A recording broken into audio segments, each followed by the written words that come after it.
Kasi gagastos ka lang ng gagastos. Ibibenta lang yan, laptop mo, nanakawin lang yung laptop mo, sisira lang yung laptop mo. Sabi ko sa kanila, ilagay mo yan sa cloud. Ilagay mo yan where the student, anywhere and everywhere, can access the materials, the resource materials, the books.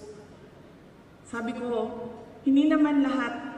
Sabi nila, oh, hindi naman lahat may cellphone. Totoo yan, hindi lahat may cellphone.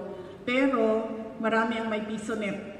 Sabi ko, kung saan man yan sila, makukuha pa rin yan nila pababa, galing sa cloud, doon sa PisoNet.